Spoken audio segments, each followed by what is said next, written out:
My annual salary is $3 million. At my mother-in-law's 65th birthday party, she seated my husband's mistress at the head of the table. I didn't fight or argue. I just turned around and walked out. That night, my husband called me 73 times. I declined every call and then blocked his number. The Jubilee Hall, a private room in one of New York City's most exclusive restaurants, The Crown, was particularly boisterous tonight. Light from a colossal crystal chandelier was nearly blinding, glinting off the clinking wine glasses on the round tables. The air was a strange mix of premium single malt scotch and a cheap, cloying perfume. The party was in full swing when Evelyn Reed pushed open the heavy mahogany doors. She wore a sharply tailored black Tom Ford suit and 7-centimeter Jimmy Choo heels, a polished mahogany gift box in her hand. A trace of fatigue touched her face. She had just wrapped a grueling 6-hour transatlantic merger conference call. But the powerful aura, honed by years at the top of her industry, was undeniable. The moment she entered, the clamorous hall fell into a sudden hush. Well, well, look who it is. If it isn't our busy little work bee, Evelyn, a sharp, piercing voice broke the silence. The speaker was the guest of honor, and Evelyn's mother-in-law, Sharon Miller. She was clad in a flashy, tasteless, deep red sequin dress, a thick gold chain around her neck. Her face was all smiles, but her eyes overflowed with displeasure. "Happy birthday, Sharon," Evelyn said, with a placid expression ignoring the barb in her tone. "There was a last-minute emergency at the firm. I'm sorry I'm late." She walked toward the main table holding the gift box. Inside was a vintage Cartier diamond brooch she'd won at auction. An exquisite piece worth over $150,000, enough for a down payment on a decent Manhattan apartment. But as she approached the main table, she froze. The 12-seat table was filled with the core members of the Miller family. And in the seat of honor next to her mother-in-law, the seat that should have been hers, sat a young woman, Chloe Sullivan, a new intern in her husband Michael Miller's department and, according to his recent comments, an indispensable new mentee. At this moment, Chloe was wearing a simple white dress, her long hair cascading over her shoulders, her makeup innocent and fresh. She looked every bit the pure, doe-eyed girl. She was carefully peeling a shrimp and placing it on Sharon's plate, their heads close together as if they were mother and daughter. And Evelyn's husband, Michael, was sitting right next to Chloe. A flash of panic crossed Michael's face when he saw Evelyn. He instinctively started to rise, but a sharp glance from Sharon made him sink back into his chair. "Evelyn, don't you blame me for not saving you a seat," Sharon said, slowly wiping her mouth with a napkin in a textbook display of passive aggression. "What could I do? You're such a big shot, I couldn't have dozens of people starving while they waited for you. Besides," she added, her eyes raking over Evelyn's suit, "you look like you're here for a hostile takeover, not a family dinner." Stifled chuckles rippled through the room. Evelyn's gaze swept coldly across the main table. There were no empty seats, not even an extra chair. "Sharon, that's my seat," Evelyn said. Her voice was calm and devoid of emotion, but it carried an undeniable weight. Chloe looked up as if startled, a deer in the headlights. Her chopsticks clattered onto the table and her eyes instantly welled with tears. She turned an aggrieved face to Michael. "Oh, Michael. Did I do something wrong? I just saw an empty seat and your mother asked me to sit here and keep her company." I honestly had no idea it was Evelyn's seat. She made a show of getting up, then swayed delicately as if she were about to faint. "Oh, for heaven's sake, you just stay put," Sharon said, grabbing Chloe's arm. She then shot Evelyn a hostile look. "I told Chloe to sit here. She has manners. She took the whole day off for my birthday to come and help with everything. Not like some people who make a little money and forget their own name, showing up late to their own mother-in-law's birthday." Michael finally spoke, though he couldn't meet Evelyn's eyes. His voice was weak. "You know Evelyn is busy with work. And that brooch she bought for you, it's incredibly expensive." "Expensive? How expensive?" Sharon scoffed, her greedy eyes flicking to the mahogany box in Evelyn's hand before she feigned indifference again. "Evelyn, I'm not nagging, but a woman's most important job is her family. Look at Chloe. Her salary might not be much, but she's thoughtful. She knows how to take care of people. What's the point of you making nearly $3 million a year? We barely see your face. And besides, all that money is just luck our family brought you. Do you think you'd be where you are today without my son's support?" A deep, incredulous laugh bubbled up inside Evelyn. Her annual salary was $3 million. She was a partner at one of the top investment banks in the country, handling billion-dollar deals. From the mortgage on this family's Upper East Side apartment to the lease on their luxury cars, from Sharon's medical bills to Michael's designer suits and watches, was there a single thing she hadn't paid for? Michael's so-called senior manager position paid a mere $80,000 a year, not even enough to cover the income tax she paid. And now, at his mother's birthday party, her seat had been given away to his blatant mistress, and her husband sat by like a coward, letting his mother humiliate his wife. Michael Miller, Evelyn said, ignoring Sharon's tirade and fixing her husband with a piercing gaze. Don't you have anything to say? Sweat beaded on Michael's forehead. He knew bringing Chloe here was wrong, a slap in Evelyn's face. But he didn't have the courage to defy his mother, nor could he bear to see the delicate flower next to him get hurt. He stood up, forced a smile, and walked over to Evelyn, lowering his voice. Come on, Ev, everyone's here. Mom's getting older, she just wants a lively party. Chloe is a guest, she came to help. It wouldn't be right to kick her out. How about, I ask the staff to add a chair, or maybe you could squeeze in at the kids' table over there, add a chair. The kids' table. Evelyn stared at the man before her, as if seeing him for the first time. 2 years ago, when she married him, she had been drawn to his earnestness, his gentle nature, his family-oriented values. She thought she could be the warrior outside, and he could provide emotional support at home, creating a kind of balance. Now she understood. It wasn't earnestness, it was weakness. It wasn't gentleness, it was spinelessness. And the so-called emotional support was just the hypocrisy of a man who complained about his meals while living a life of luxury funded by his wife. Evelyn's gaze traveled past Michael to Chloe. The young woman was hiding behind Sharon, a nearly imperceptible smirk of victory playing on her lips. Her eyes were filled with pride. It was the posture of a winner. Suddenly, Evelyn smiled. A dazzlingly beautiful smile, but one that was chilling to the bone. She didn't fly into a rage and flip the table as Sharon might have expected, nor did she get into a public argument as Michael had feared. She simply gave a slight nod and said in an unnervingly calm tone, If you think Miss Sullivan is more thoughtful and better suited for that seat, mother, then so be it.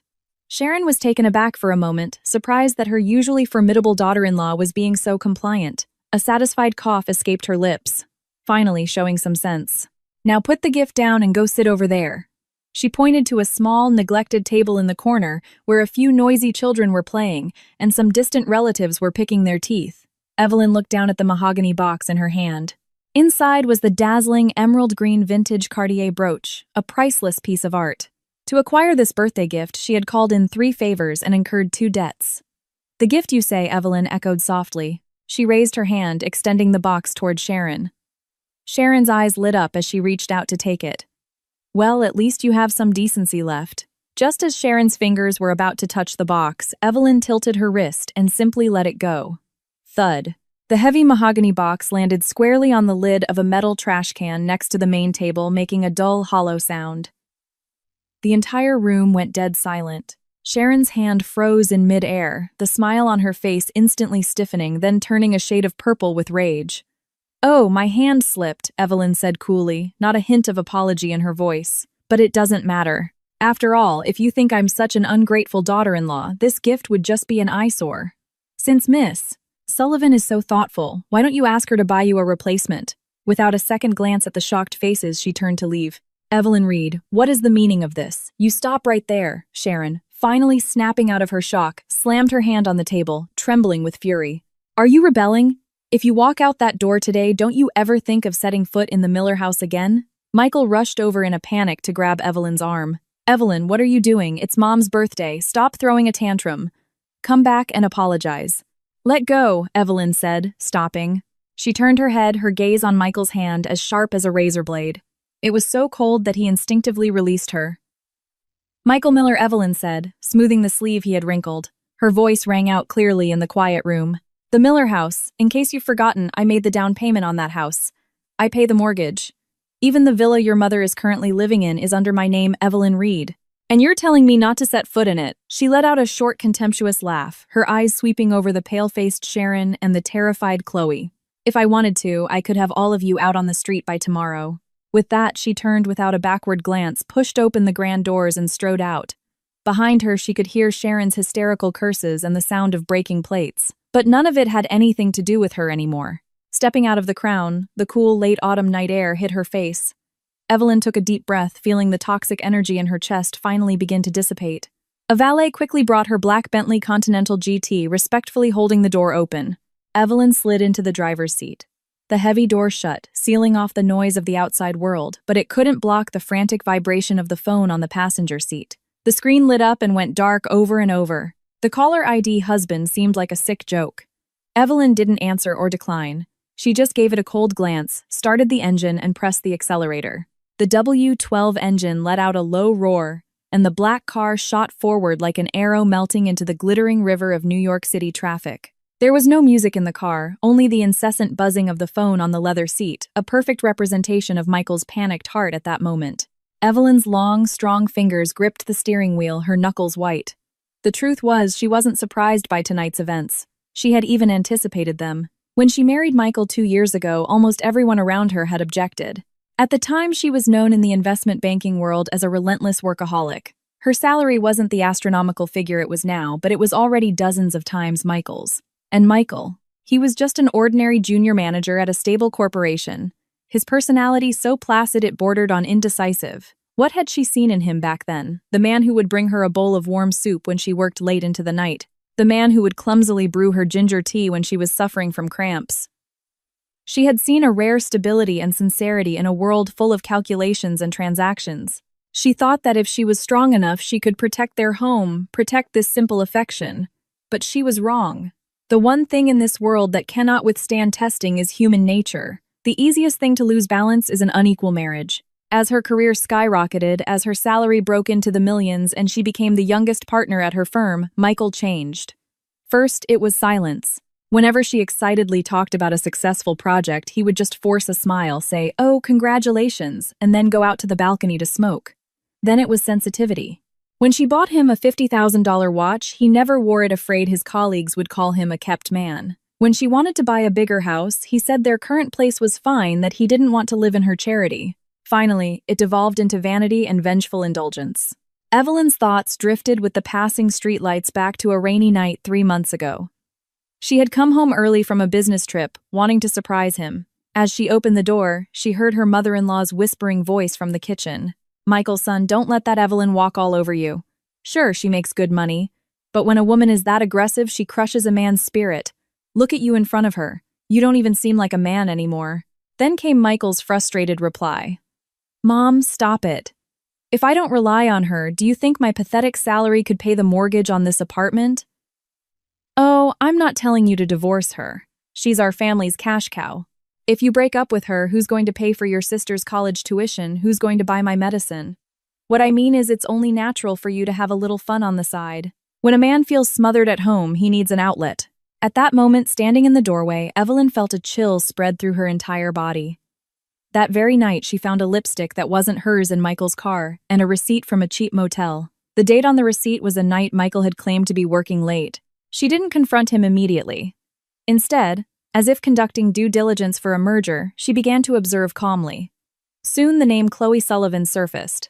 A fresh college graduate, young, flirtatious, a girl who couldn't stop saying, "Mr. Miller, you're so amazing. Mr. Miller, you're so brilliant." This cheap worship was filling the void of masculine pride that Michael no longer felt with Evelyn. Michael was enjoying the material life Evelyn provided, driving the luxury car she bought, living in the penthouse she owned, all while seeking validation as a strong man from another woman. How pathetic. And how disgusting.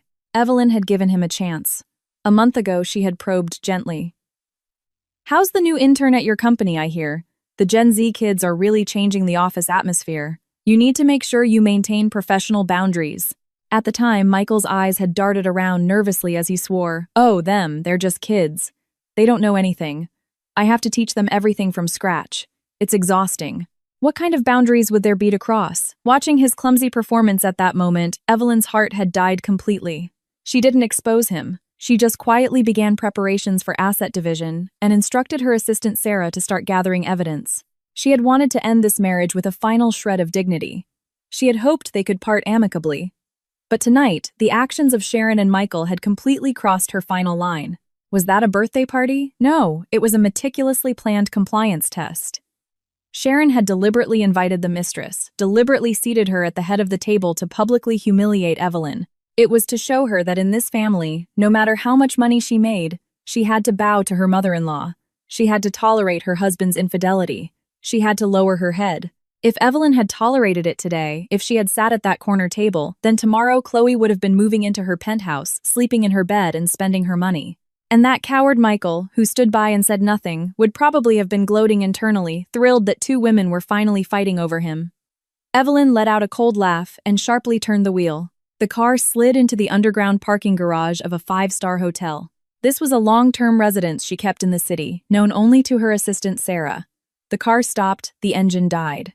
For a few seconds, the world was finally quiet. Then the phone on the passenger seat started vibrating madly again. Evelyn picked it up. The screen showed 72 missed calls.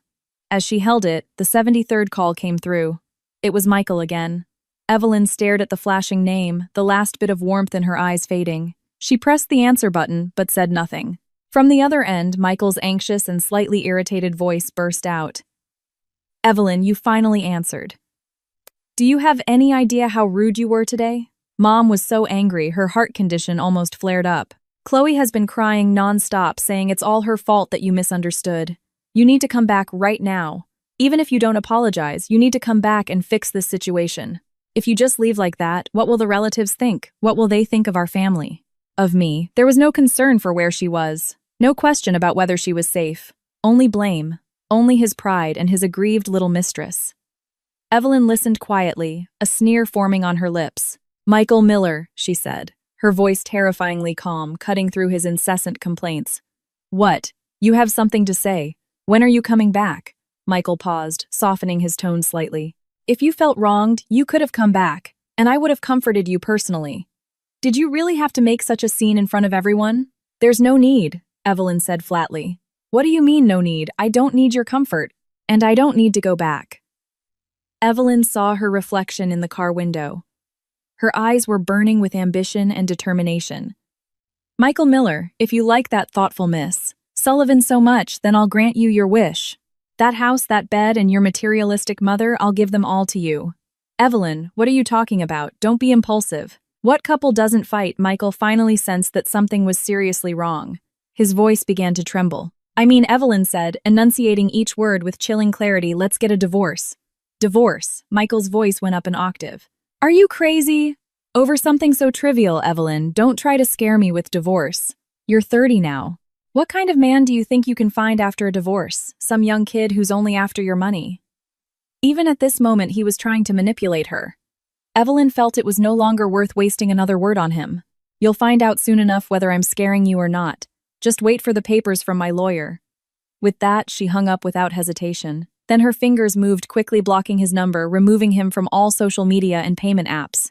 After completing this digital exorcism, she let out a long breath, as if expelling 2 years of accumulated poison from her chest. The world was finally quiet. Evelyn opened the car door, her heels clicking on the concrete floor as she walked to the elevator and pressed the button for the top-floor presidential suite. As the doors closed, she called her assistant Sarah. "Miss Reed." Sarah's professional voice came through. Even at 9 p.m., she was always on standby. "Sarah, contact the legal team. I want the final divorce settlement on my desk by morning." Evelyn's voice had reverted to the cool, decisive tone of a professional. "And I need the records of Michael Miller's money transfers to Chloe Sullivan and a copy of the apartment lease he took out for her. I want everything you've gathered." Her voice was especially clear in the enclosed elevator, each word like a steel ball hitting ice. "And pull out the prenuptial agreement Michael and I signed 2 years ago. Prepare to file." Sarah was clearly surprised for a moment on the other end, but her voice was soon filled with suppressed excitement and efficiency. "Understood, Miss Reed. I'll handle it immediately. All the evidence has been backed up, including the dashcam footage from his car that you asked me to save. It contains their entire conversation. It'll be more than enough to make him suffer in court." "Excellent." Evelyn stepped out of the elevator, swiped her keycard, and opened the door to the suite. "Have everything on my desk by 9 a.m. tomorrow. Thanks for working late tonight. I'll triple your overtime." "Thank you, Miss Reed. It's my honor to serve you, especially for this." Sarah hung up quicker than usual, eager to begin the task of compiling the evidence that would destroy a cheating husband. Evelyn tossed her phone onto the sofa and kicked off her heels. Her bare feet sank into the soft wool carpet. There were no dramatic tears, no reaching for a bottle of wine. In a crisis, her professional instincts always took over. The top priority was always to minimize losses and launch a counterattack. She walked to the floor-to-ceiling windows and looked out over the vast, glittering expanse of the New York City nightscape. Many people thought she was a fool, blinded by love for marrying Michael, a man so beneath her. The truth was, she was just busy. Too busy to cultivate a relationship with an equal. She thought that by marrying an ordinary man, she could have a peaceful home. But now that the ordinary man had decided he was no longer content with being ordinary, it was time to replace him. Assets. A contemptuous smile touched Evelyn's lips. As a veteran investment banker, she had set up the most rigorous asset protection for herself long before the marriage. Family trusts, offshore accounts, and a detailed prenuptial agreement that even specified post-marital asset appreciation. Michael thought her $3 million salary was marital property. What a dream! The bulk of her income came in the form of consulting fees and bonuses paid into a private company registered in her name. While she paid for all their living expenses, that was consumption, not asset accumulation. The only thing Michael might get from this divorce was probably a few pieces of antique furniture whose value he didn't even know. Buzz. The phone on the sofa vibrated again. This time it was her best friend Olivia.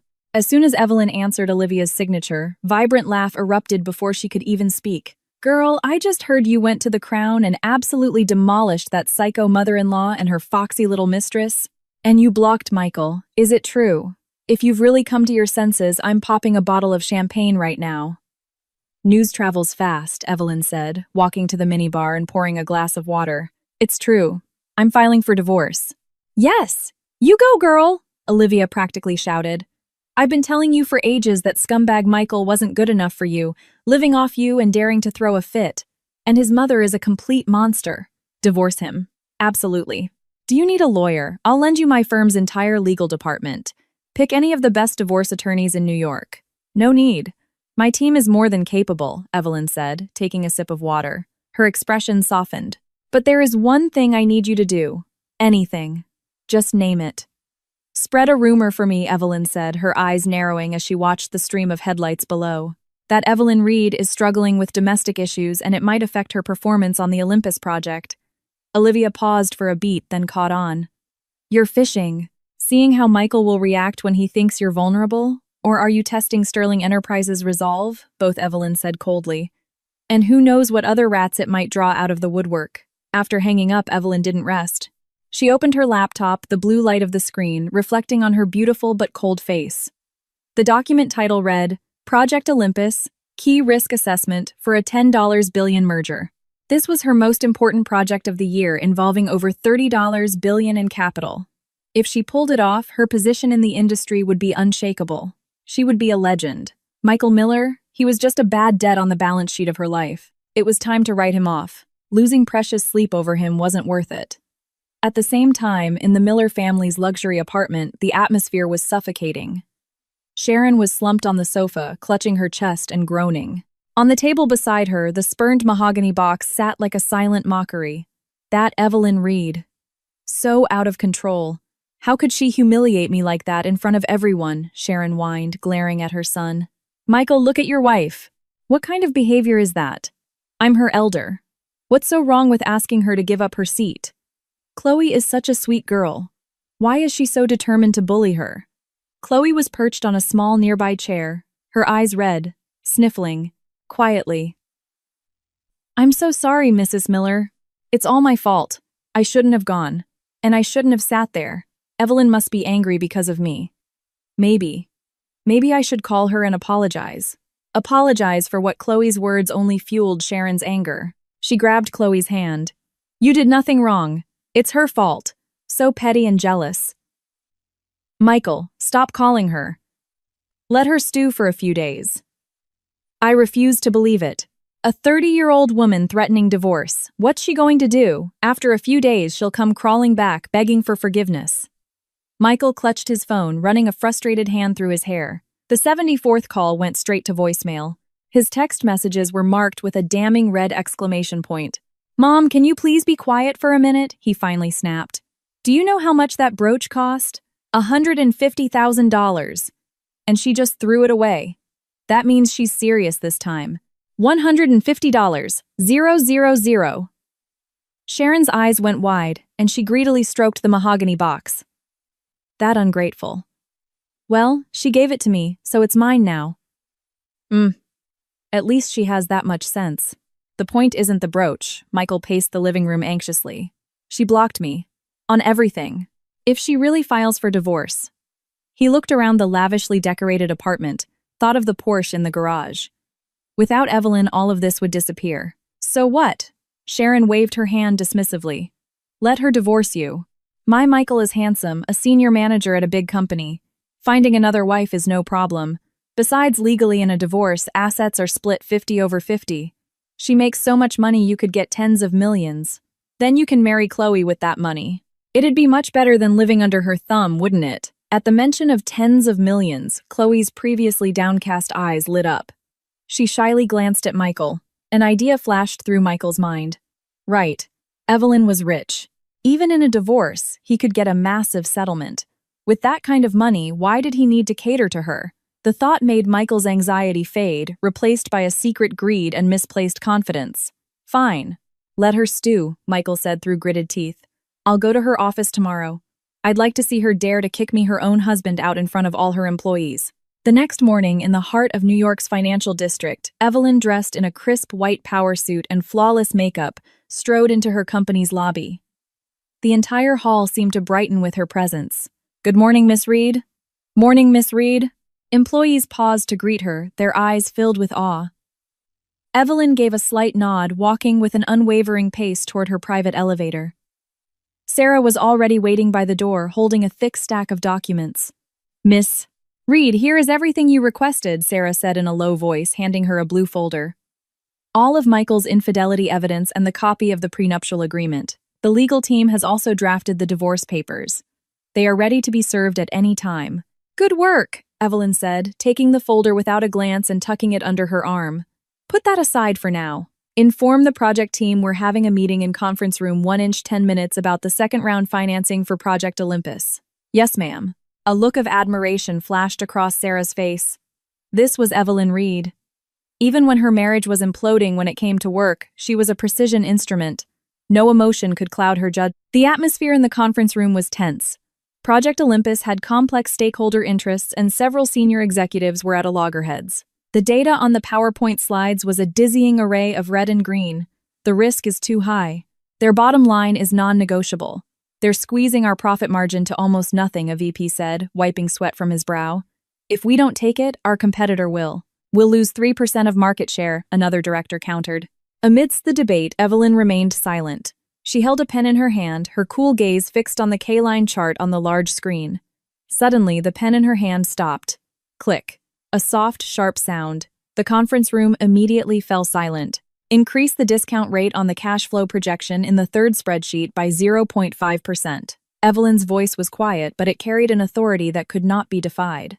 And I want a deep dive into the hidden debt of the target company's subsidiary. Focus on 3 specific overseas transfers they made this quarter. The team was momentarily stunned, then fingers flew across keyboards. 2 minutes later, the VP gasped. My God, Miss Reed, you're a genius. Using your calculation, their valuation is inflated by $2 billion. And those 3 transfers, they're highly suspicious. They look like related party transactions. The room filled with awed murmurs. The way everyone looked at Evelyn shifted from respect to outright worship. With a single glance, she had seen through the deception hidden in a multi-billion-dollar project. This was the capability a $3 million salary bought. Evelyn closed her folder and stood up. Redraft the proposal. We're lowering our offer by 15%. If they refuse, let them know. Sterling Enterprises is also very interested in this project. They'll know what to do. With that, Evelyn walked out of the conference room, followed by the admiring gazes of her team. The sound of her heels on the marble floor was firm and decisive. She had just returned to her office and hadn't even had a sip of water when the internal line from the front desk rang. Miss Reed, we have a problem. The young receptionist's voice was panicked. There are some people downstairs causing a huge disturbance. They claim to be your family and are demanding to see you. Security can't stop them. The older woman, she's lying on the floor and rolling around. Evelyn's hand holding the phone tightened, her eyes instantly turning icy. Family. An older woman in a tacky sequin dress, a young woman and a man in glasses. Yes, that's them. The receptionist was almost in tears. The grandmother has a megaphone and is shouting that you're ungrateful, driving your mother-in-law to her death and trying to ruin your husband. It's lunchtime, a huge crowd has gathered and people are filming. Evelyn let out a cold laugh. So they had come. With Michael unable to reach her, the loose-lipped Sharon couldn't hold back. She hadn't expected them to be foolish enough to cause a scene in the middle of the financial district. Did they think this was a flea market where they could get what they wanted by throwing a tantrum? Stay calm, Evelyn's voice was soothing.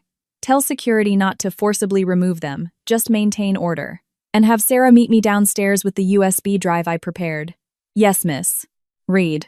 Hanging up, Evelyn walked to the full-length mirror and adjusted her collar. The woman in the mirror had perfect makeup and sharp eyes, with no trace of the fear one might expect from a so-called family scandal. Since they were so eager to offer up their faces for slapping, she wouldn't be polite. The downstairs lobby was chaos. Sharon was splayed on the floor, wailing a portable megaphone, amplifying her shrill voice to a deafening volume. Oh, the injustice. Everyone come and see. This is the multi-million-dollar executive Evelyn Reed, so glamorous on the outside but rotten to the core. My son, who I raised with my own blood, sweat, and tears, married this heartless monster. She's cheating on him with another man. And now that she's found someone new, she wants to abandon her husband. She's trying to kick a poor widow and her son out onto the street. Michael stood nearby. Though embarrassed, he thought of the tens of millions his mother had mentioned and played his part, a weary and sad expression on his face. Chloe perfectly embodied the role of the wronged young woman, supporting Sharon and dabbing at her eyes as she faced the crowd. Missus Miller, please don't cry. You have to think of your health. I'm sure Evelyn is just confused right now. She's so successful, she probably looks down on ordinary people like us.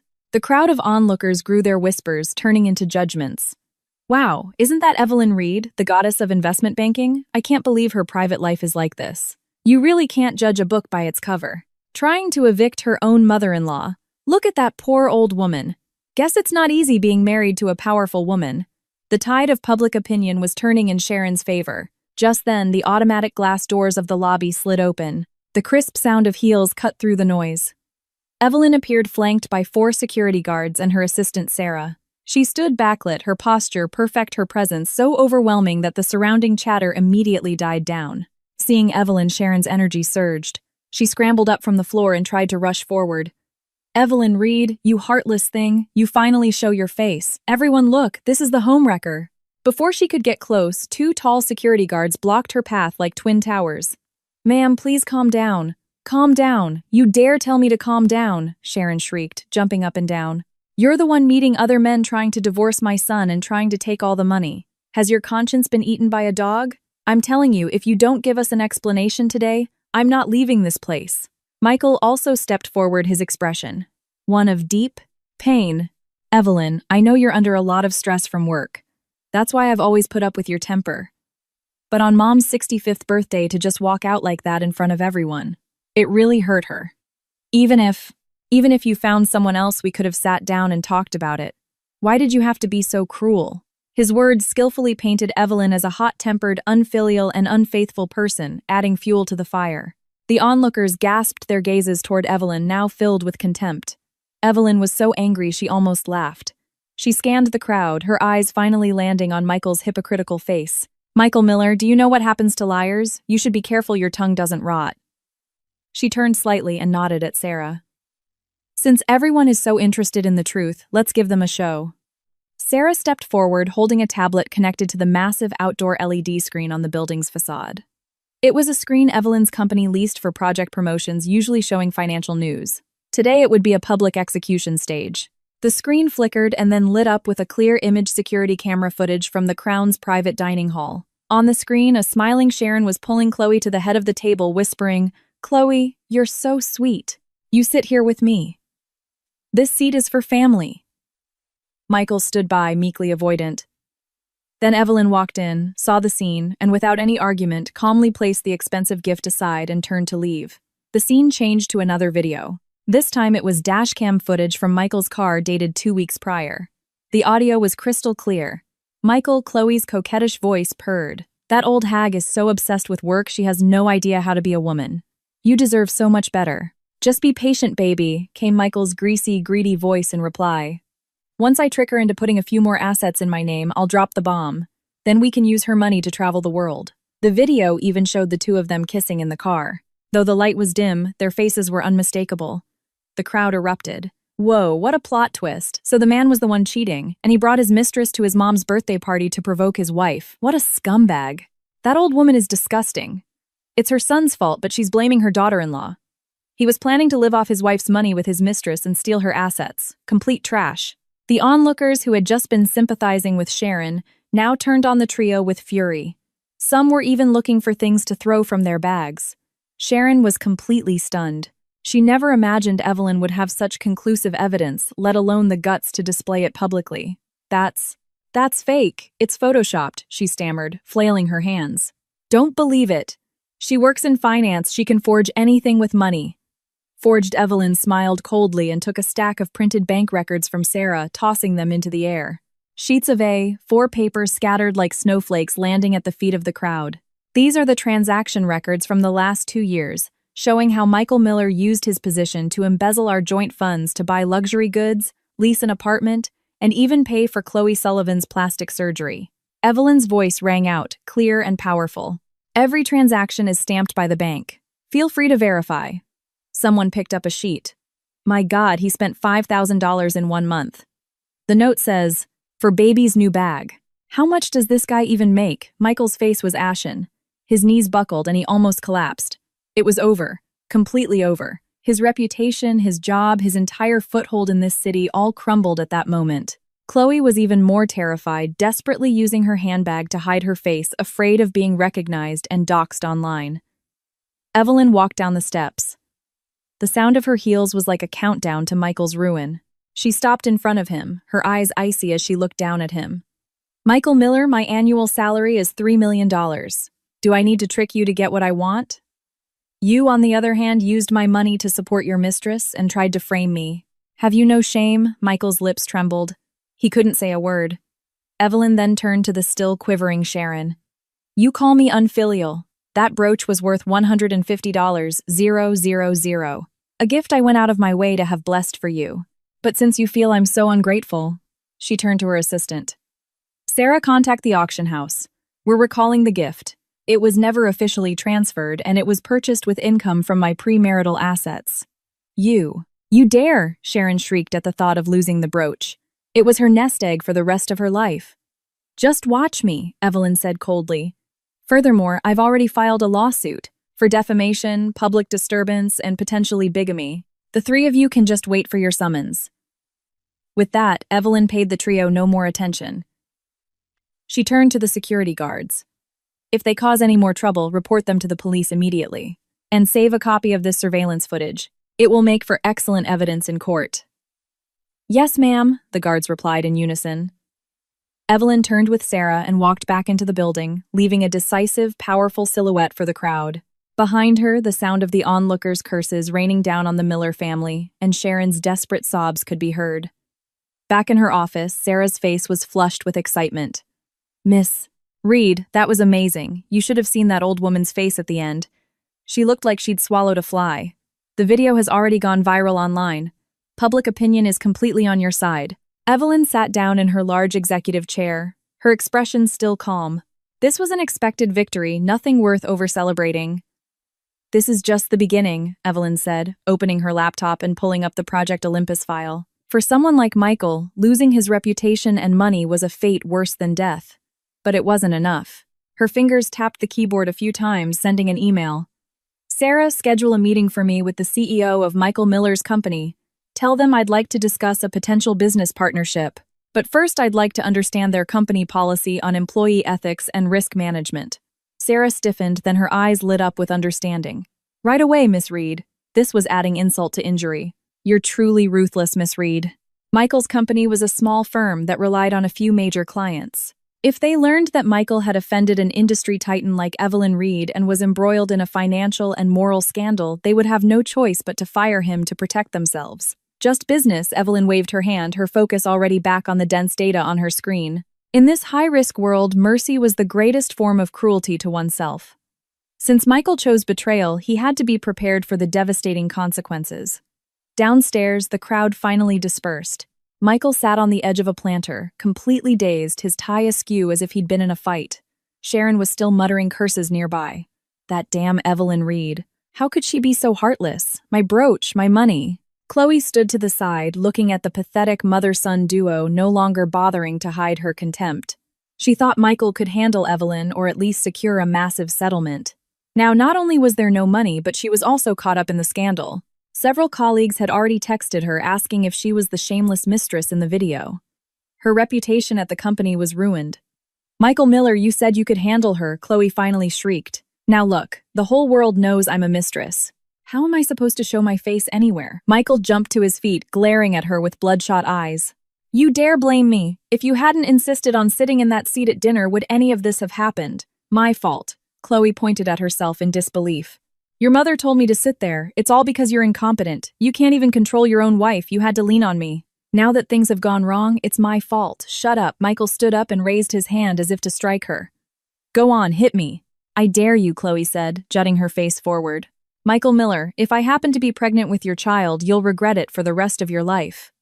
Even though it was a fabrication, the mention of a child made Michael's hand freeze in midair. Just then his phone rang.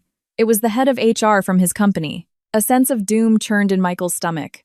He answered with a trembling hand. "Michael Miller, in light of your serious personal misconduct, which has had a severe negative impact on the company's reputation, the board has decided to suspend you from your duties effective immediately. Please return to the office to hand over your work. We will also be conducting a full audit of all accounts you have managed." The call ended with a dull click. Michael's hand went limp. The phone fell to the pavement, the screen shattering.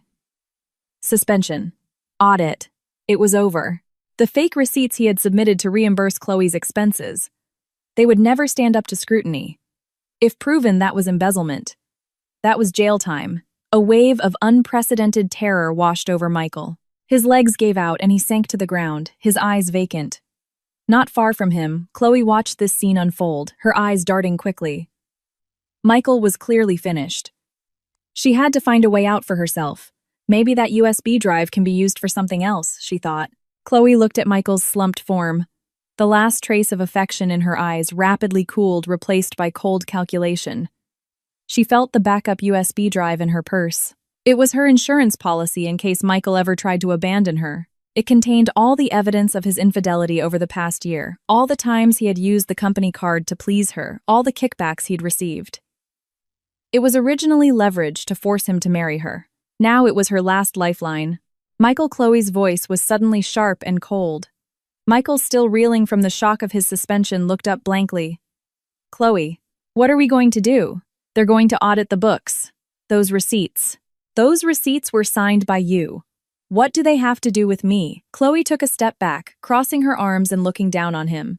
"Michael Miller, my career is gone, and the apartment belongs to Evelyn Reed. What do you have left? Nothing but a mountain of debt." Michael was stunned, unable to believe this was the same sweet, helpless girl who used to worship him. "Chloe, what are you saying? We're in this together." "Who's in this with you?" Chloe sneered, not bothering to hide her contempt. "I'm the victim here. An innocent young woman who was deceived and emotionally manipulated by her married boss. Since you can't give me a future, let's settle the present." She held out her hand. "For the last year I've been with you for my emotional distress, and for my wasted youth. Compensation. A total of $50,000. Give me the money, and I'll disappear. I'll never bother you again." Sharon, who had been listening blankly, shot up as if electrocuted at the mention of money. $50,000. "You shameless hussy. Are you crazy? You seduced my son, and now you're demanding money? I'll kill you." Sharon rushed at her, but Chloe easily dodged. No longer playing the victim, Chloe pulled a small recording pen from her purse and waved it. "Don't waste your energy, old lady. I also have recordings of Michael using company money to buy you that massage chair and pay for the repairs on your old house. If you don't pay up, I'll send this evidence straight to his company's audit team. Then it won't just be a suspension. You can look forward to visiting your son in prison." Her words struck Michael like a lightning bolt. He trembled, pointing a shaking finger at Chloe. You planned this from the beginning." "What choice did I have? A woman like Evelyn Reed is too powerful. To play in her league, I needed an insurance policy," Chloe said, primping her hair and reverting to a smug attitude. "I'll give you 3 days, $50,000 in my account, or we both go down together." With that, she turned and walked away from the mess, ignoring Sharon's wails and Michael's desperate gasps, leaving Michael and his mother like 2 piles of trash abandoned in the glittering financial plaza. Meanwhile, on the 38th floor of the office building, an atmosphere of quiet victory prevailed. Evelyn stood by the window looking down at the ant-like crowd scattering below, a cup of black coffee in her hand, her face impassive. "Miss, Reed, that was a magnificent victory, Sarah said, still giddy with excitement. The PR team says public opinion is completely on our side. Several media outlets want an exclusive interview about how a modern woman should handle a marital crisis. Decline them all, Evelyn said, turning and placing the cup on her desk. I don't need to sell a sob story or build a personal brand. I need results. Of course. Sarah immediately switched to a serious tone, pulling out her scheduler. Regarding Project Olympus, the key meeting is at 2 p.m. this afternoon. It was originally scheduled with the VP of Sterling Enterprises, but we just received notice that the chairman, Mr. Alexander Sterling himself, will be attending in person. At the mention of that name, Evelyn's hand, which had been flipping through a file, paused. Alexander Sterling, the legend who had returned from Wall Street. Known for his ruthless methods and unparalleled vision, he had tripled Sterling Enterprises' market value in just 3 years. Rumor had it he was cold and difficult to work with, but held immense respect for those with proven talent. Mr. Sterling is coming himself, Evelyn raised an eyebrow. It seems he's very serious about this project. Yes. And Sarah hesitated, then lowered her voice. I've heard that Mr. Sterling was already familiar with your work from your time overseas. He specifically requested to meet with the head of the project in person. A spark of challenge flickered in Evelyn's eyes. Compared to dealing with a man like Michael, a high-stakes negotiation with a worthy opponent was what truly excited her. Prepare the materials. We leave in 10 minutes. 2 p.m. Sterling Enterprises headquarters top-floor conference room. Evelyn and her team walked in punctually. She had changed into a sleek white pantsuit, her hair pulled back in an elegant chignon revealing her long, graceful neck. She exuded a cool, authoritative presence. Across the long conference table sat a man in a dark gray bespoke suit. Unlike the others, he wasn't sitting stiffly upright, but was leaning back in his chair, casually toying with a fountain pen. At the sound of the door opening, he slowly looked up. Their eyes met. For a brief second, Evelyn felt her heart skip a beat. The man had strong, defined features. His deep brown eyes were like a bottomless pool, analytical and sharp, but as they met, hers a barely perceptible smile touched their corners. Miss Reed. It's an honor to finally meet you, Alexander Sterling said, standing up and extending a hand with gentlemanly grace. Mr. Sterling, the pleasure is all mine, Evelyn replied, shaking his hand. His palm was broad and dry, the grip firm and respectful. As the meeting began, Evelyn demonstrated the absolute mastery that had made her a top partner. From macroeconomic analysis to project risk assessment and detailed financial modeling, she spoke fluently the data at her fingertips, her logic irrefutable. She deftly handled several sharp questions from the Sterling team and even turned the tables by pointing out flaws in their existing proposal. The room was filled only with her clear, powerful voice and the rustle of papers. Alexander remained mostly silent, just watching her. His gaze was focused and deep, as if he weren't observing a business partner but appraising a rare masterpiece. As the meeting drew to a close, Evelyn closed her file and looked confidently at the head of the table. Mr. Sterling, this is our proposal. I trust you won't find a firm in this city better equipped to handle Project Olympus. A short silence fell over the room. All eyes turned to Alexander, awaiting his final decision. He put down his pen, a faint smile on his lips. Miss Reed, your proposal is indeed flawless. However, his tone shifted, his gaze becoming more meaningful. I hear you're currently dealing with some personal matters. I need to know if this will affect the project's timeline. Sterling Enterprises can't afford a partner who is distracted by domestic issues. Evelyn's eyes narrowed. Was he questioning her professionalism, or was he testing her limits? The atmosphere in the room froze. Sarah clutched her pen nervously. But Evelyn just smiled, a light, unruffled expression. Mr. Sterling, your information is accurate. But I must make a correction. I am not dealing with personal matters. I am liquidating a bad asset. She looked him straight in the eye, her gaze unwavering. Just as a successful project requires divesting from non-performing assets, so does a successful life. A timely write-off is essential for future growth. As for whether it will affect my work, she gestured to the flawless presentation on the screen. I believe the last 90 minutes have already provided the best answer. A deep look of admiration filled Alexander's eyes. Liquidating a bad asset. Well said. He began to clap. Miss Reed, you live up to your reputation. We would be delighted to work with you.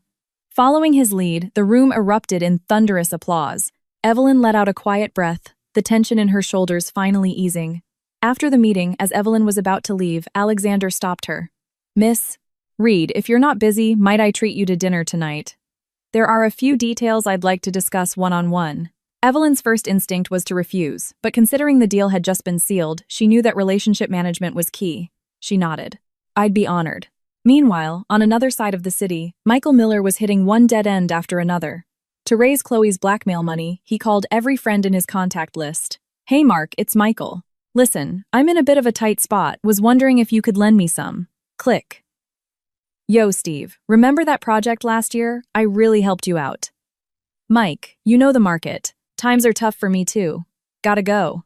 The so-called friends who used to drink with him and pat him on the back now avoided him like the plague, having heard the news of his suspension and falling out with Evelyn Reed. This was reality. Michael sat in a dark, dingy rental room, not daring to face Sharon's nagging. He stared at the endless payment reminder messages on his phone, clawing at his hair in despair. His credit cards were maxed out.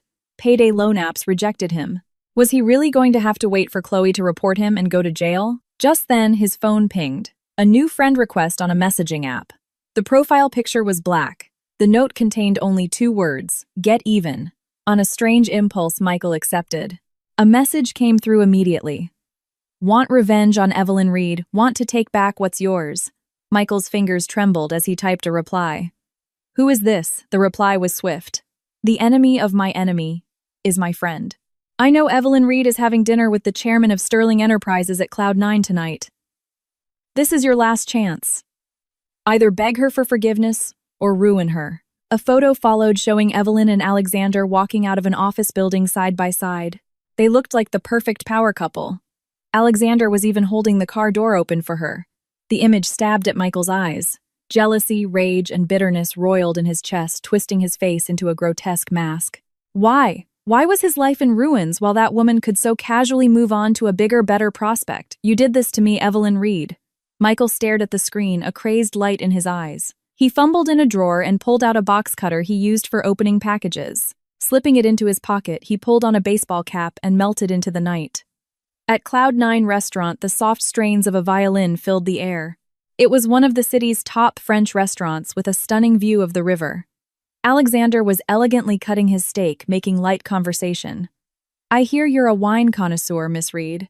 I happen to have a few bottles of Romane Conti in my cellar. I'll have them sent over for you to sample sometime. Evelyn took a sip of red wine and politely declined. That's very generous of you, Mr. Sterling, but I couldn't possibly accept. Besides, for a newly single woman, accepting such an expensive gift might not be appropriate. Alexander put down his silverware and dabbed his lips with a napkin.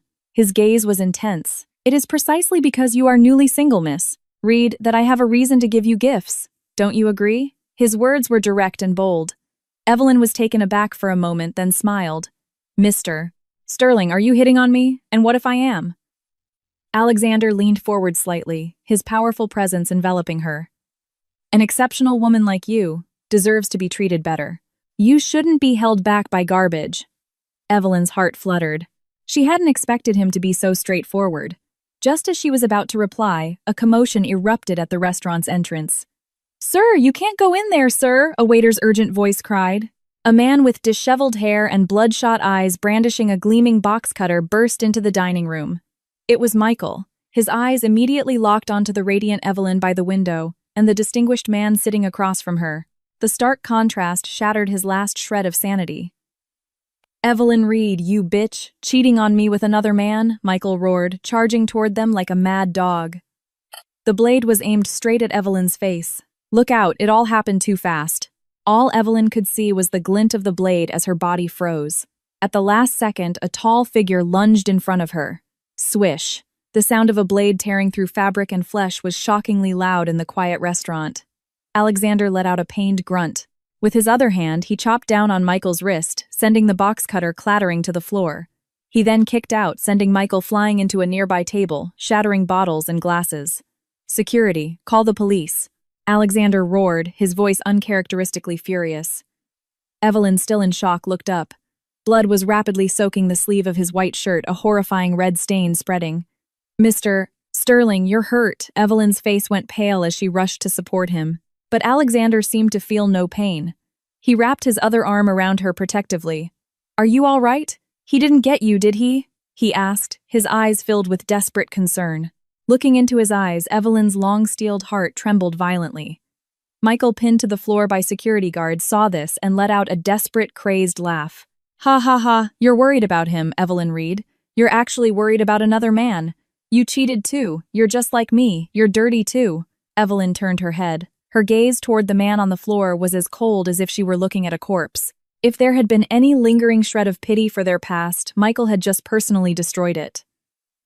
You had a chance to walk away. You chose this path. This is no longer just a divorce. This is attempted assault. Michael Miller, I hope you enjoy the rest of your life in a prison cell. 10 minutes later, outside, Cloud9 police sirens tore through the night. Several armed officers stormed the restaurant and subdued the screaming Michael. The cold click of handcuffs sealed his fate. Let me go. I was framed. It was a domestic dispute. You can't arrest me, Michael struggled, his face pressed against the cold marble floor, his features twisted demonically. Evelyn Reed, you venomous snake! You'll rot in hell! Evelyn stood watching coldly, not even looking at him directly. She turned her full attention on Alexander's bleeding arm, her voice trembling slightly. Sarah, cooperate with the police, provide the security footage. We're pressing charges for attempted murder. And call an ambulance. Right now. We don't need an ambulance, it'll be too slow, Alexander said. Though his face was pale, he was surprisingly calm. He gently patted Evelyn's shoulder with his uninjured hand. My driver is downstairs. Let's go to the nearest private hospital. Evelyn pressed her lips together and silently supported his good arm. I'm coming with you. The emergency room was filled with the smell of disinfectant. When the doctor cut away Alexander's shirt sleeve, a gash nearly 4 inches long was revealed. The cut was deep, the flesh torn. Evelyn gasped at the gruesome sight, her heart feeling as if it were being squeezed by an invisible hand. If that blade had hit her face, the consequences would have been unimaginable. This is going to sting, Mr. Sterling. It needs stitches, the doctor said, wincing sympathetically. But Alexander didn't flinch. His gaze was fixed on Evelyn, who stood beside him, pale and trembling. He managed a faint smile. Miss Reed, don't look like I'm about to lose an arm. A small wound in exchange for your safety. That's a bargain. Evelyn's head was spinning. Her eyes met his deep sea-like gaze. There was no self-congratulation, no calculation, only raw sincerity and palpable concern. Alexander, she said, her voice hoarse as she took a deep breath. Why would you do that? That was a knife, not a toy. For a moment there, Michael really wanted to kill me. Alexander looked at her, his expression softening.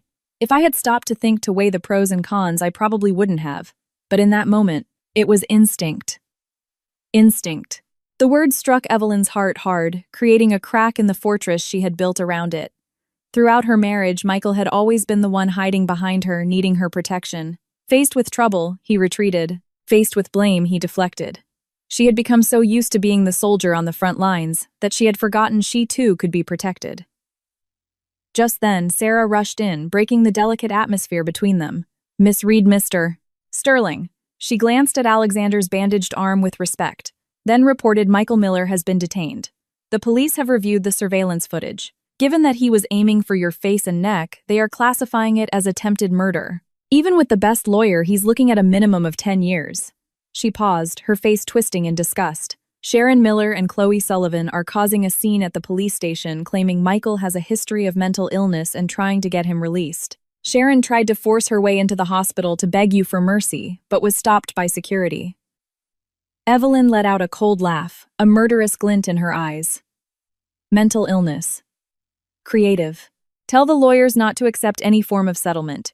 As for Sharon, if she harasses me again, sue her for public disturbance and have her locked up with her son.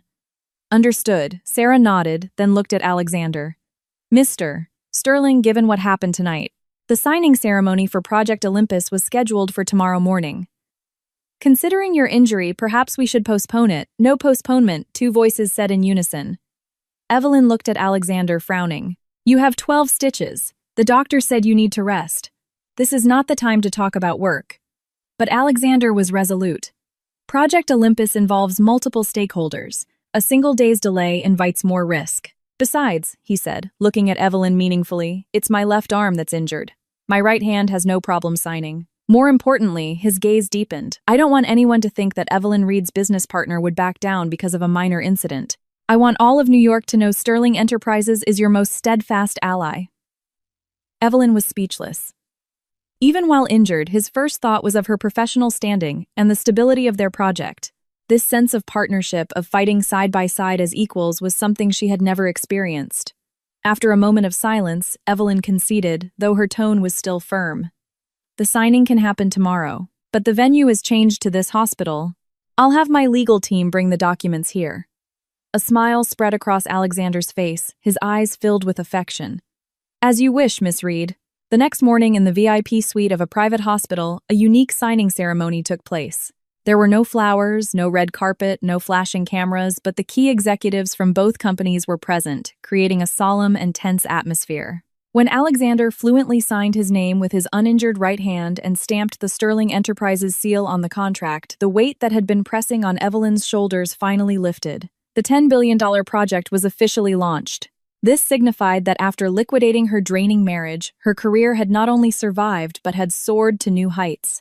After the executives left, only Evelyn and Alexander remained in the room. Sunlight streamed through the blinds, casting a warm glow on Alexander's pale face. "Thank you," Evelyn said, looking at him, her voice sincere. "For last night and for today." "If it's just verbal thanks, I don't need it," Alexander said, leaning back against his pillow. "But if Miss Reed wouldn't mind, could you peel an apple for me? It's a bit difficult with one hand." Evelyn smiled and began skillfully peeling an apple from the fruit basket. "I've always wondered," Alexander said, suddenly watching her. "A woman as intelligent and discerning as you. What did you ever see in Michael Miller?" Evelyn's hand paused for a fraction of a second, then continued moving. Her voice was calm, as if telling someone else's story. "I was young. I mistook obedience and compliance for love. I thought that by marrying an ordinary man, I could have an ordinary, simple life. It was only later that I realized a worthless marriage doesn't bring you stability. It just drags you down." She finished peeling the apple, cut it into slices, and handed it to him. "But I should thank him. He made me realize what I truly want." And now, Alexander took the apple but didn't eat it, his gaze fixed on her. "What kind of partner do you want now, Evelyn?" The air in the room became thick with unspoken meaning. Evelyn met his unabashed gaze. "Mr. Sterling, is this an interview?" she asked, half joking. "No," Alexander said, putting down the apple and leaning forward, closing the distance between them. "It's a self-recommendation." His tone was unusually serious, shedding the ruthlessness he usually wore in the boardroom. "Evelyn, I admire your talent, I respect your integrity, and my heart aches for your strength. I know you just ended a terrible marriage and might not trust in relationships right now. That's fine. I'm not in a hurry." He held out his uninjured right hand, palm up. "I'm not asking for an immediate answer, nor do I expect you to depend on me. I just hope that on the road ahead, whether it's the storms of the business world or the trials of life, you will grant me the privilege of standing by your side. As your equal. As your partner. Will you give me a chance to earn you?" The sun outside was bright. Evelyn looked at the strong hand offered to her. The image of him protecting her without hesitation, of him defending her in the conference room, flashed through her mind. This was the man she deserved. Not an emotional leech who only knew how to take, but a partner who understood her ambition, respected her soul, and was willing to shield her. Slowly, she placed her hand in his. It wasn't an explicit yes, but the warmth of his touch said everything. "Alexander," she said, a smile finally reaching her eyes. A genuine, relaxed, and radiant smile, the first since her divorce. "The probation period will be very strict. Are you ready?" Alexander enveloped her hand in his, eyes dancing. "At your service, my queen." While a new chapter was beginning for them, Michael Miller was experiencing his own personal hell in a holding cell. As a suspect in a violent crime, he was in a special ward. The iron doors were always locked, with only a small, high window letting in a sliver of light. "Let me out! I was set up! It was a momentary lapse. I want to see my lawyer," Michael screamed, shaking the bars. "Quiet down," a guard banged on the door with his baton. "No one in here cares about your excuses. The evidence for attempted murder is solid. Get ready to rot in here." Michael slid to the floor, clutching his head. How had it come to this? Just a few days ago, he was the enviable Michael Miller, with a wife who earned millions and a beautiful young mistress. Now his wife was gone, his mistress had vanished, his job was lost, and he was facing a long prison sentence. "Mom, save me," he sobbed, snot and tears smearing his face. Unfortunately, his mother Sharon, the person he was counting on, was currently surrounded by loan sharks in front of her own house. They were the men Michael had borrowed from to buy Chloe bags. Now that he was locked up, the creditors had come for his next of kin. "Old lady, your son owes us 30 grand. With interest, that's 50,000. If you don't pay up today, we're taking this house tattooed," men yelled, banging on her door. Sharon cowered inside, too terrified to even scream. This was karma. For years, they had taken advantage of Evelyn's kindness and generosity, trampling on her dignity without a second thought. Now the consequences had come back like a boomerang, hitting them exactly where it hurt the most. 2 weeks later, Evelyn had just finished a long international video conference and was leaving the room, massaging her temples. Sarah immediately approached her, a strange expression on her face. "Miss Reed, there's someone waiting for you downstairs." Who? Evelyn took the glass of warm water Sarah handed her. "It's Michael Miller," Sarah whispered. "Security won't let him up, but he's been kneeling in the lobby for almost 2 hours. It's causing quite a scene. He says if he can't see you, he'll kneel there until he dies." Evelyn paused, a cold, ironic glint in her eye. Kneel until he dies. The old soft-hearted Evelyn might have felt a spark of pity, might have let him up just to keep up appearances. But the new Evelyn found it simply ridiculous. "Let him kneel," she said, turning back toward her office. "Tell security that if he obstructs business operations, they should call the police." "But Miss Reed," Sarah hesitated, following her. "It's closing time, a lot of employees are talking. And I hear he looks terrible. Someone took a video and put it online. Most of the comments are condemning him, but a few soft-hearted people are saying, 'You're being too cruel.'" Evelyn stopped and turned her gaze cold. "Cruel, Sarah. You need to remember this, mercy to your enemy is cruelty to yourself. But since he's so desperate to see me, let's grant him his wish." She straightened her impeccable suit, fully exuding her aura of authority, and headed for the lobby. During the evening rush hour, Michael Miller was kneeling on the polished marble floor of the corporate lobby. All his former arrogance was gone. The designer suit Evelyn had once bought him was now a rumpled, stained rag. He was unshaven, his eyes sunken. He looked 10 years older. Employees walked past, pointing and whispering. "Isn't that the cheating husband from last time? How can he be so shameless as to show his face? Here I heard he got fired and is drowning in debt. Serves him right. To have a wife like Reed and throw it all away for an intern. What an idiot." Michael heard the whispers, and shame burned him. But he didn't dare get up. This was his last chance. The past 2 weeks had been a fall from grace. He was detained for assault, then released on bail, but his company immediately fired him and blacklisted him throughout the industry for his embezzlement and misconduct. The loan sharks were even more terrifying. To pay them back, he sold his car and even stole the deed to Sharon's old house to use as collateral, but it was a drop in the bucket. And that damn Chloe had disappeared with his money, rumored to be working in some sleazy club down south. He had nothing left. He had no choice but to come back like a stray dog and beg Evelyn. Michael's eyes lit up as he saw the authoritative figure emerge from the elevator. He crawled forward on his knees. "Evelyn, you've finally come to see me." Evelyn stopped 3 meters away, looking down at him as if he were a piece of non-recyclable trash. "Michael Miller, if you're here to film a melodrama, you've picked the wrong audience." Her voice was quiet, but it had the authority to silence the bustling lobby. "Evelyn, I was wrong." "I was so wrong," Michael cried, tears streaming down his face. "I've had a lot of time to think. I was a fool. I was bewitched by that witch, Chloe. I've completely cut ties with her. All I can think about now is how good you were to me. Let's start over, please." He tried to grab the hem of her suit, but a security guard quickly stopped him.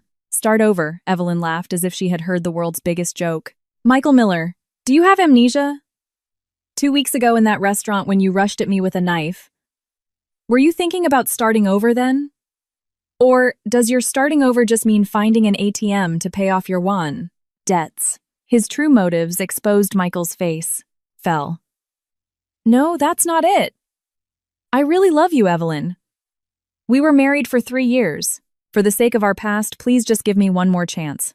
I swear I'll listen to you. I'll be your slave." "Stop," Evelyn cut him off coldly. "Your love is too cheap for me to afford. And as for our 3 years," she took a step forward, the sound of her heels on the floor like blows to Michael's heart. "On my mother-in-law's birthday, when I was being humiliated by everyone, when your mother was treating your mistress like a guest of honor, you stood by and said nothing. At that moment, our 3-year history died. Michael Miller, adults have to pay the price for their choices. You chose betrayal and vanity, and now you have to live with the consequence of having nothing. Don't you dare dream that I will be your savior." She turned to the head of security. "From now on, if this man appears within 500 meters of this building, report him to the police immediately and press charges for harassment. And save today's security footage. If any misleading rumors appear online, we will take legal action." "Yes, Miss Reed," the guard replied crisply. At his signal, several guards moved in, grabbed Michael, and began to drag him out like a sack of garbage. "Evelyn Reed, you can't be so heartless. You'll regret this. I'm your husband." Michael's desperate screams echoed through the lobby, but they no longer stirred a single emotion in Evelyn's heart. She turned and walked to her private elevator. Sarah followed closely, her eyes shining with adoration. "Miss Reed, that was just epic. That's exactly how you deal with trash like him." Evelyn's expression was placid, as if she had just dealt with a minor inconvenience. "Epic. That was just loss management." The elevator doors closed, shutting out the noise. Evelyn looked at her sharp professional reflection in the mirrored walls and let out a long, slow breath. It was finally completely over. With the Michael Miller saga behind her, Evelyn had little time for reflection. Project Olympus was entering a crucial phase. At 8 p.m. in Alexander Sterling's office, he was reviewing a progress report sent by Evelyn. The bandage on his arm was gone, replaced by a small, waterproof dressing. "Your efficiency is truly remarkable, Miss Reed," he said, closing the file and looking up with a smile. "In just 2 weeks, not only have you won over the most difficult investors, but you've also secured government permits ahead of schedule." "You flatter me, Mr. Sterling." "With Sterling Enterprises investment, it's my duty to deliver satisfactory results," Evelyn replied, professionally, though her tone was softer than before. During his recovery, Alexander had quietly used his resources to clear obstacles for her, a silent, powerful support that gave her a sense of security she had never felt before. "Now that work is out of the way, shall we move on to personal matters?" Alexander's tone shifted. He stood up and leaned against his desk, a casual posture. Evelyn raised an eyebrow. "Personal matters. I heard Michael Miller caused a scene at your office today," Alexander said lightly, though a cold glint appeared in his eyes. "Do I need to have someone create some more trouble for him? Perhaps his loan sharks could be a bit more persistent." Evelyn smiled. "You're very well informed, but it's fine, thank you. He's a social pariah now. Not worth you dirtying your hands. Besides," she added, meeting his gaze, "I've already given him my final answer. From now on, our lives are parallel lines that will never intersect." "Good," Alexander nodded. He pulled a small, elegant velvet box from his pocket and handed it to her. "What's this?" Evelyn asked, surprised. "Open it." She took the box and opened it. Inside was a stunning, uniquely designed diamond necklace. The main stone was a rare pink diamond surrounded by smaller white diamonds in the shape of a soaring phoenix. "I bought it at an overseas auction. It's called Phoenix Ascent," Alexander said, his gaze deep and steady. "I thought it was a perfect fit for you right now. Reborn from the ashes, more brilliant than ever before." Evelyn's heart trembled. Phoenix Ascent. This wasn't just a necklace. It was proof of his understanding of her journey. He understood her pain, but more importantly, he understood her pride. "Alexander, this is too much," she said instinctively, trying to refuse. "Accept it," he said, placing his hand over hers. His palm was warm. "Consider it a gift to celebrate the successful first phase of Project Olympus, or a small bribe during my probation period." His deep eyes were filled with a playful, affectionate light. Evelyn looked at him, the defensive walls around her heart softening once again. She took the necklace, and instead of refusing, she turned, lifted her hair, and exposed her elegant nape. "In that case, would you put it on for me?" A smile bloomed in Alexander's eyes. He took the necklace and gently fastened it around her neck. The tips of his fingers brushed against her warm skin, sending a subtle spark between them. Click. The clasp was fastened. He didn't immediately pull away, instead leaning in to whisper in her ear, "It's beautiful. You're even more beautiful wearing it, Evelyn." The warm breath on her ear sent a blush creeping up her cheeks. Just then, there was a knock on the office door. "Mr. Sterling, there's an urgent document that needs your signature." The door opened, and Alexander's secretary saw the intimate scene, nearly dropping her file. She immediately turned around, covering her eyes.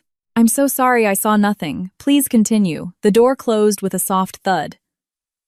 Evelyn cleared her throat and tried to step back, but Alexander gently wrapped an arm around her waist. "Why are you running away?" he murmured with a low chuckle.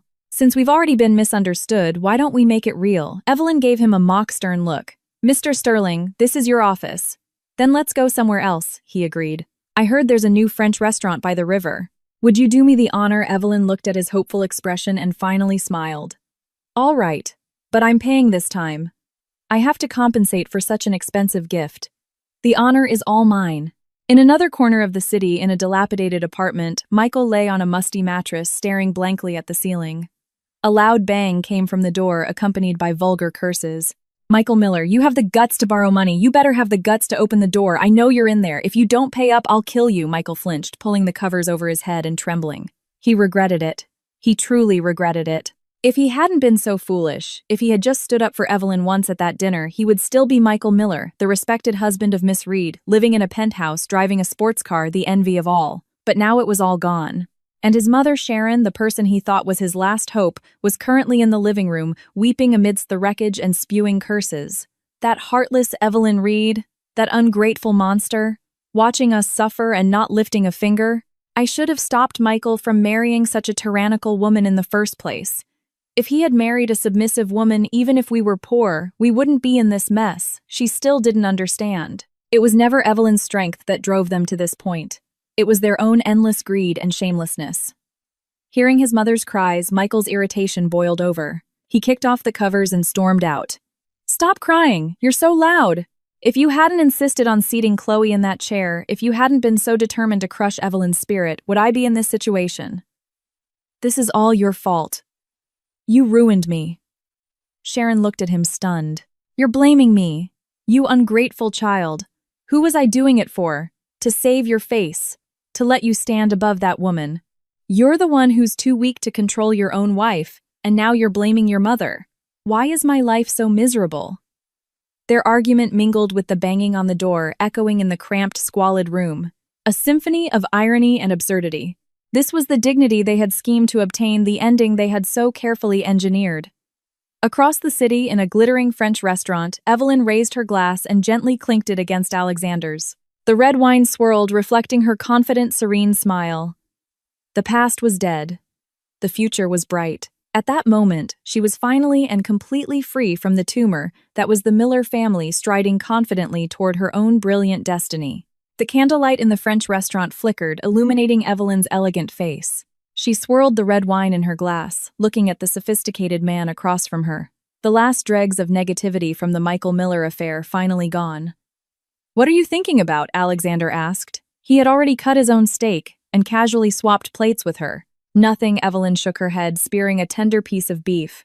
Just that tomorrow the court summons will be delivered to Michael Miller. It's time for this farce to officially end. Alexander's eyes twinkled. He raised his glass to her. Then allow me to be the first to toast to Miss Reed's impending freedom. Clink. The clear sound echoed in the quiet restaurant, marking the collapse of an old order and the beginning of a new life. The next morning at the New York County Supreme Court. Despite Michael's desperate attempts to delay his appearance by feigning illness, Evelyn's formidable legal team easily thwarted his maneuvers. In court, Michael wore the same rumpled suit, looking gaunt and hollow-eyed. In the gallery, Sharon sat on the edge of her seat, her eyes fixed on her son, muttering, "Useless. Completely useless." Evelyn, in a crisp white pantsuit with her hair in an elegant updo, exuded an aura of untouchable class and cold confidence. She sat at the plaintiff's table, not once, glancing at Michael. "Your Honor," Evelyn's lawyer announced in a clear, ringing voice, regarding the defendant Michael Miller's fault in the breakdown of the marriage, his improper disposal of marital assets, and his severe misconduct, the plaintiff's side has submitted complete and irrefutable evidence. Exhibit A. Records of the defendant's one-year affair with a third party, Chloe Sullivan, including text messages, hotel receipts, and numerous intimate photographs. Exhibit B. Bank transaction records showing the defendant's unauthorized withdrawal of over $320,000 from the plaintiff Evelyn Reed's personal accounts for luxury purchases and personal expenses for the third party. Exhibit C. The official police report and medical assessment of the defendant's attempted assault with a deadly weapon. As the lawyer spoke, the evidence was displayed on a large screen. Each photo, each transaction record was like a resounding slap across Michael's face. Gasps and murmurs erupted from the gallery, and Michael wished the floor would swallow him whole. "No. "That's not true," he stammered. "I was tricked. That money, it was a loan." "A loan," Evelyn's lawyer scoffed. "Do you have a promissory note, Mr. Miller, a repayment plan? Do you call buying Hermes bags and diamond rings for your mistress with your wife's hard-earned money a loan?" Michael was speechless, his face turning a deep shade of purple. Sharon couldn't hold back. "That was living expenses. I'm his mother. What's wrong with a wife's money being used for family? It's only natural." "Order," the judge banged his gavel. "Any further outbursts from the gallery will result in removal." Sharon shrank back silenced but shot a venomous glare at Evelyn. The rest of the trial was a one-sided slaughter. Michael's bargain bin lawyer was powerless against the mountain of evidence weekly repeating requests for mediation. The defendant's actions constitute a serious breach of marital duty. The judge read the final verdict, each word a death sentence for Michael. In light of the existing prenuptial agreement, the defendant's status as the at-fault party, and the malicious transfer of assets, the court rules as follows. 1. The divorce between the plaintiff Evelyn Reed and the defendant Michael Miller is granted. 2. The defendant Michael Miller is not entitled to any division of marital property and has no right to claim spousal support. 3. The defendant is ordered to repay the plaintiff the $320,000 he improperly disposed of plus an additional $100 0 inches punitive damages. 4. All other claims by the defendant are dismissed. Bang! The gavel fell. Michael slumped in his chair, his eyes vacant. Net worth 0. Debt $420,000. He was finished. "I object. I object." Sharon rushed forward, trying to get to Evelyn, but was restrained by the court bailiffs. "Evelyn Reed, you venomous snake. You have so much money, why do you have to ruin us? You'll be punished by God." Evelyn calmly gathered her papers and walked to the railing, looking down at the hysterical old woman. "Sharon, it wasn't me who ruined you. It was your own greed." Her voice was quiet but sharp. "When you were parading your son's mistress at the party to humiliate me, did you think of today? When your son was using my money to support another woman, did you say a single word to stop him? This $420,000 is what your son owes me, and it's the justice your family owes me." She then turned to the catatonic Michael. "I'll be filing a court order for enforcement. If you can't pay, I hope you enjoy spending the rest of your life on the bad credit list." Without a shred of sympathy, Evelyn walked out of the courtroom, leaving behind Sharon's desperate sobs and Michael's dead silence. Outside the courthouse, the sun was bright. She took a deep breath of free air. "Congratulations," a smooth, deep voice said. Alexander Sterling was leaning against a black Maybach holding a bouquet of red roses and smiling at her. "What are you doing here?" she asked, pleasantly surprised. "How could I miss such an important moment?" he said, handing her the flowers. "I came to pick up my girlfriend from work, and to celebrate her new life." Girlfriend Evelyn raised an eyebrow, accepting the fragrant bouquet. "Aren't you moving a little fast, mister?" "Sterling, not at all," Alexander said, gently tucking a stray strand of hair behind her ear. "I've waited long enough. Any longer and someone else might beat me to it." Evelyn laughed, a bright, genuine sound. She linked her arm through his. "All right then, boyfriend. Where are we eating, my treat?" "Anywhere, as long as I'm with you." As they walked away, a disheveled Michael stumbled out of the courthouse and saw them. The sight of Evelyn, the woman who once adored him now, laughing happily with a man 1,000 times his superior, was a dagger to his heart. He was nothing but trash discarded on the roadside. "What are you looking at? Haven't you embarrassed us enough?" Sharon slapped his back. "Start thinking about how you're going to get that money. It's over $400,000. If we don't pay it, we'll be begging on the streets." Michael staggered, then turned. The last thread of affection for his mother snapped. "Money, money, that's all you care about," he roared, his eyes bloodshot. "If you hadn't made such a scene, if you hadn't sided with Chloe, would I be here today? Now I have nothing." "Are you happy now?" Sharon, shocked, speechless, sank onto the steps and began to wail. "Oh, my miserable life. I raised an ungrateful snake, can't even handle his own life, and he blames his mother." Passers-by stared at the spectacle. Disgusted by the farce, Michael didn't bother to help her up. He just turned and stumbled away into the crowd, a man with no home to return to. A week later in Evelyn's office. "Good news, miss." "Reed," Sarah burst in. The court seized Michael Miller's car and sold it at auction for $20,000. And she paused with a satisfied look. "Chloe Sullivan has been arrested." "Oh, turns out after she took Michael's money and fled south, she got involved in illegal online gambling, lost everything, and ended up in debt to loan sharks." She was caught red-handed trying to steal a client's Rolex watch to pay them off. When the police ran her record, they found she was wanted in connection with our case and transferred her back here. Evelyn just nodded, unsurprised. As for Sharon Miller, Sarah continued, her pension account has been frozen. She's been showing up at the construction site where Michael is working, demanding that he support her. He's close to losing that job too. Let them be, Evelyn said, her gaze fixed on the city's skyline. From now on, you don't need to report any news about irrelevant people to me. Understood, Miss Reed. Oh, and Mr. Sterling sent flowers. He said it's a pre-congratulation for your promotion to global partner. Evelyn smiled. Headquarters had confirmed it yesterday. In light of the monumental success of Project Olympus, she was being promoted to a position overseeing the entire Asia-Pacific region. Her salary would double. She was no longer the daughter-in-law who endured humiliation. She was the queen of her industry. That evening, the familiar Maybach was waiting for her outside. Alexander stood by the car looking impossibly handsome. Tired? He asked, taking her briefcase. A little, she said, linking her arm through his. What's the special occasion? There's somewhere I want to take you. The car stopped at a private marina. A luxurious white yacht named Phoenix was docked. I told you you're like a phoenix rising, Alexander said, leading her onto the boat. A promotion gift.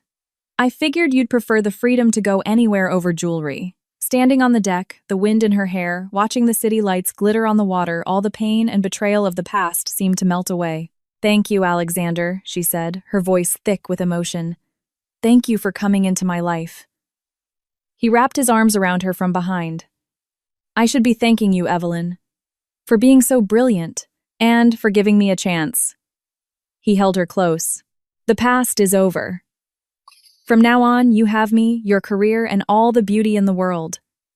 We have a long, wonderful future ahead of us. Evelyn closed her eyes and leaned back into his embrace, a blissful smile on her face. Yes, a long, wonderful future. The submissive woman she once was gone. In her place stood a woman in complete control of her own destiny, with a love who was her equal. This was the life she deserved. The dark, musty apartment smelled of instant noodles. Sharon clutched the final enforcement notice from the court, her eyes crazed. Mom, stop staring at it, Michael said, walking in with 2 cheap beers. The dust from the construction site still clung to his clothes. $420, 000, Sharon muttered, then looked at him with desperate eyes. Michael, go and beg her. You were married once. She's so rich, what's a few $100,000 to her? Just grovel, she'll take pity on you. Pity, Michael laughed dryly. Mom, you didn't see her in court. She looked at me like I was a dog. She's not the woman she used to be. Then what do we do? Am I supposed to collect cans to pay this off? Sharon wailed. It's all that Chloe's fault, that homewrecker. I knew she was a bad seed. Michael's hand tightened on the beer bottle. At the mention of Chloe's name, a deep hatred filled his eyes. If he hadn't been so vain, if he hadn't let his mother humiliate Evelyn at that party, he would still be living the good life. But there were no ifs in life, only consequences. 6 months later, at the Global Financial Summit in New York, the spotlight was focused on one person. And now, please welcome the winner of this year's Most Influential Investor Award and our keynote speaker, global partner at TS Aspen, Miss Evelyn Reed. Amid thunderous applause, Evelyn walked onto the stage in a deep blue suit, radiating power and confidence. Good evening, everyone, she began. 2 years ago, someone told me that in the wolf pit of investment banking, a woman's place was merely decorative. Today, with TS Aspen's performance in the Asia-Pacific region, I am here to tell you that gender is the biggest glass ceiling in the business world, and it was made to be shattered. In the front row, Alexander Sterling watched her, his face beaming with pride. This was his love, his queen. Later at the reception, a commotion at the door drew everyone's attention. A ragged, desperate-looking man was trying to force his way in. Let me in. I need to see Evelyn Reed. I'm her ex-husband. It was Michael.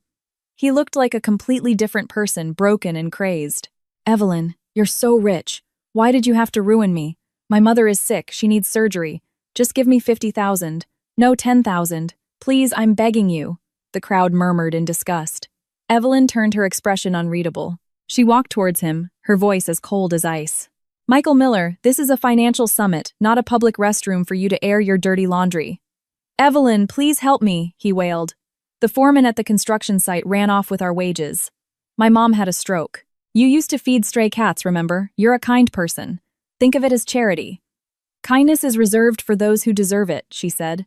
She turned to a security guard and handed him a business card. Please enhance security. We can't have such filth contaminating the event. As she turned to leave, Michael, seeing all hope was lost, pulled out a rusty utility knife. If you won't let me live, then we all die, he screamed, lunging at her. In a flash, Alexander was there. A swift kick broke Michael's wrist, sending the knife flying. In a second, he had Michael pinned to the floor, his voice a low, dangerous growl. You want to die. Security guards swarmed in and dragged the screaming Michael away. The chaos subsided. Alexander turned to Evelyn, his rage replaced by deep concern. Are you all right? She shook her head, a warmth spreading through her chest. I'm fine. Thank you, Alexander. Protecting you is my instinct, he said, taking her hand. He then turned to the shocked guests. My apologies for the disturbance. That man is my fiancé's ex-husband. As you can see, her decision to leave him was the best decision she ever made. Fiancée Evelyn looked at him surprised. Alexander smiled, and then dropped to one knee. He opened a small velvet box, revealing a brilliant pink diamond ring. Evelyn, I was going to wait, but that moment just now made me realize I don't want to wait another second. I want to officially stand by your side to protect you from every storm. Will you marry me? Tears filled Evelyn's eyes. This man had healed her, had shown her what true love and partnership were. The room erupted in applause. Marry him, marry him. With a radiant smile, she nodded. Yes. A month later, Michael Miller was sentenced to 5 years in prison for attempted murder. Sharon, homeless and alone, ended up in a public shelter. Chloe was still serving time for theft. The villains had received their just desserts. And Evelyn stood in the T.S. Aspen headquarters, looking out over the city. On her desk lay a wedding invitation, with her and Alexander's names. Her phone rang. It was a text from Olivia. Yes, girl. This is the ultimate girl boss ending. So proud of you, Evelyn smiled. Alexander appeared in the doorway, the sunlight framing him like a halo. Ready to go, future Mrs. Sterling, he asked, holding out his hand. She walked over and placed her hand in his. Always. Outside, the sun was setting, painting the sky in gold and rose. Her golden age was just beginning. 1 year later, the wedding of the century was taking place at the peninsula. The guest list was a who's who of the business world. Evelyn, in a breathtaking custom-made gown, walked down the aisle toward Alexander.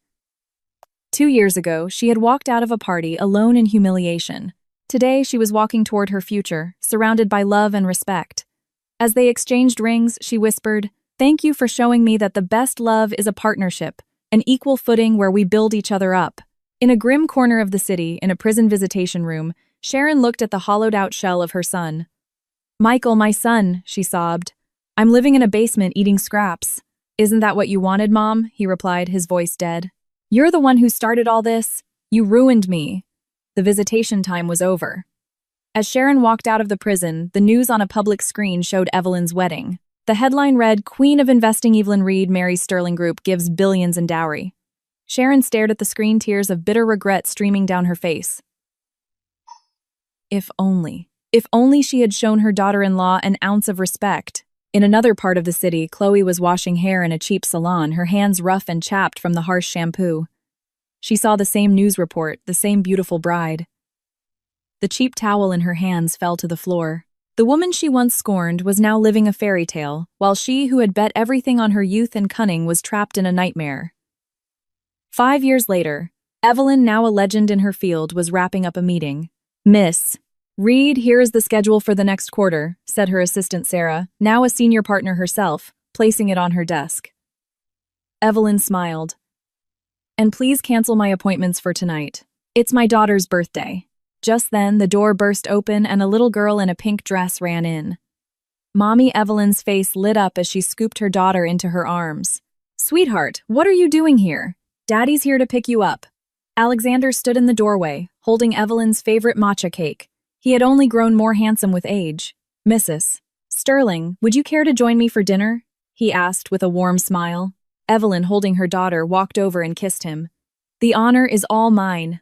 Outside the window, the setting sun bathed the city in gold. The pain of the past was long gone, replaced by a look more brilliant and fulfilling than she could have ever imagined. She had learned that true strength was not about never getting hurt, but about carrying your scars and still running forward. And that true happiness was not about relying on someone, but about knowing you had your own bread and finding a wonderful person to share it with. This was Evelyn Reed's perfect ending.